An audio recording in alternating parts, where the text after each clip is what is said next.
এখন all India secular ফ্রন্টের শ্রী মোহাম্মদ নওশাদ সিদ্দিকীকে তার বক্তব্য রাখার জন্য অনুরোধ করছি।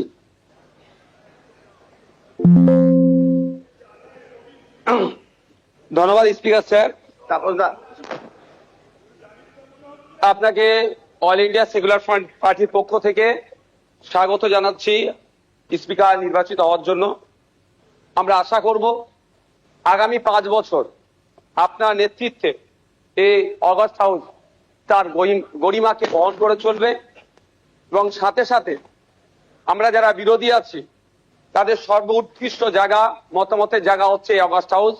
আমরা আমাদের মতামত নির্দ্বিধায় নির্বিঘ্নে এখানে রাখতে পারবো এবং যারা শাসক দলে আছে আমাদের মতামতের ভিত্তিতে গঠনমূলক অবশ্যই যেগুলো হবে সেগুলোকে গ্রহণ করবে। স্পিকার স্যার, আপনার অনুমতি নিয়ে দু একটা কথা বলবো, যদি এই প্রসঙ্গ নয়। সত্যি আমি আজকে বসে খুব ফিল করছিলাম, হাসছিলাম মনে মনে। আজকে তাপস রায় বাবু যে কথাগুলো বলছেন খুব একটা ফেলে দিওয়ার নয়।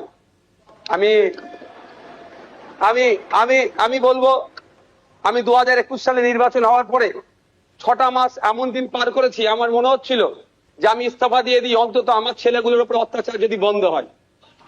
এই সময় ফিল করেছি, পার করেছি। পোস্টপোল ভায়োলেন্সে 2021 সালে, আমি এতে কিন্তু বিজেপিকে দরার সার্টিফিকেট দিচ্ছি না, কিন্তু 2021 সালে যে সমস্যার সম্মুখীন আমরা হয়েছিলাম, আমাদের কর্মী খুন হয়েছিল, একাধিক বাড়িঘর লুটপাট হয়েছে, ভাঙচুর হয়েছিল, সে অর্থে। তবে হ্যাঁ, একটা জিনিস, এই 2026-এ দাঁড়িয়ে কিন্তু বেশ কিছু ধর্মের স্থান আক্রান্ত হয়েছে। মাননীয় মুখ্যমন্ত্রী মহাশয়কে এবং বিজেপি যারা আছে তাদেরকে বলবো সেইগুলো আপনারা লক্ষ্য রাখবেন, সেগুলো লক্ষ্য রাখবেন। আজকে এই হাউসে যে কথা চালাচালি হচ্ছে, আমি বসে বসে ফিল করছিলাম সময় গিয়েছে আমাদের বক্তব্য, বিরোধীদের বক্তব্য শাসকের পছন্দ হয়নি, চিৎকার করে বন্ধ করে দেওয়া হয়েছে। এই হাউসেও কিন্তু 21 থেকে 26 আমরা দেখেছি। আমরা আশা করব ওই দিনটা আসবে না। আমরা বিরোধী যারা আছি গঠনমূলক প্রস্তাব রাখবো, শাসক দল যারা আছেন তারা গ্রহণ করবেন। মাননীয় মুখ্যমন্ত্রী মহাশয় একটা কথা বললেন, খুবই ভালো লাগলো। আমরা যারা একাধিকবার বিভিন্ন দপ্তরে লেটার করেছি, ন্যূনতম রেকগনাইজ আমাদের লেটারকে করা হয়নি, ইনক্লুডিং চিফ মিনিস্টারের কাছে। আজকে যে কথা বলেছেন এটাকে আমি স্বাগত জানাচ্ছি, যে উনি অন্তত কথা বলেছেন যে মিনিস্টাররাও রিকগনাইজ করবে, অর্থাৎ প্রাপ্তি স্বীকার করবে। আর একটা কথা উনি বলেছেন অল্প হলেও কাজ করব। আমরা বিরোধী, আমরা পজিটিভ কথা বলবো, রাজ্যের স্বার্থে বলবো, রাজ্যের জনগণের স্বার্থে বলবো। অহেতুক বিরোধিতা করার জন্য বিরোধিতা আমরা করব না। সুতরাং মুখ্যমন্ত্রী মহাশয়কে বলবো, অল্প নয়, আমরা যেগুলো আর্গুমেন্ট করব, আমরা যে ডিমান্ডগুলো রাখবো, ব্যক্তি স্বার্থের জন্য নয়, মানুষের স্বার্থে, নির্বাচিত হয়ে এসেছি তাদের স্বার্থে, সেগুলো আপনি পুরোপুরি যদি আমাদের জন্য, বাংলার মানুষের জন্য করেন, আমরা আপনার কাছে অবশ্যই কৃতজ্ঞ থাকবো। আবারও মুখ্যমন্ত্রী মহাশয়কে ধন্যবাদ জানাবো। দীর্ঘদিনের স্বপ্ন এটা আমাদের সকলেরই, যে আমাদেরকে নির্বাচিত করে এই হাউসের মধ্যে পাঠাচ্ছে। মাসের শেষে আমরা 1,21,000 টাকা নিয়ে বাড়ি যাচ্ছি। আমরা সেই জনগণের জন্য কি রোল প্লে করছি, কি বক্তব্য দিচ্ছে হাউসের মধ্যে? না, হাউসের মধ্যে এসে শুধু সময় কাটিয়ে চলে যাচ্ছি।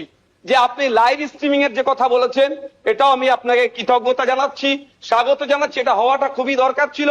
বাংলার মানুষ অন্তত আগামী নির্বাচনগুলোতে তাদের জনপ্রতিনিধি হিসাবে কাদেরকে চুজ করবে, কেমন মানুষকে পাঠানো দরকার, তারা যেখানে বাংলার আইন তৈরি হচ্ছে, আগামী 5 বছর বাংলার শিক্ষা, স্বাস্থ্য, কর্মসংস্থান থেকে শুরু করে কৃষকের রুজি রুটির প্রশ্নে, প্যারা টিচার থেকে শুরু করে বিভিন্ন ক্ষেত্রে সমকাজে সমবেতন নিয়ে, এক কথায় আগামী 5 বছর বাংলা কিভাবে চলবে, বাংলার মানুষের স্বার্থে কি আইন তৈরি হচ্ছে, আইন পজিটিভ, একটু ছোট করুন। বিরোধী স্যার, শেষ করবো। বিরোধী হলেও স্যার একটা দিন সুযোগ পাচ্ছি বলার, এরপর তো টাইম মেনটেন করে দেবেন। তো স্যার সেই জায়গাগুলো লাইভ যেটা আছে সেটা আমি স্বাগত জানাচ্ছি। আমি আবারও আপনাকে ধন্যবাদ জানিয়ে বলবো, বহুদলীয় যে গণতন্ত্র আছে সেটার পূর্ণ মর্যাদা দিয়ে আমাদের মতো ছোট্ট যারা বিরোধী আছি তাদেরকে পরিসর দেবেন। ধন্যবাদ স্যার। এবিপি আনন্দ, এগিয়ে থাকে, এগিয়ে রাখে।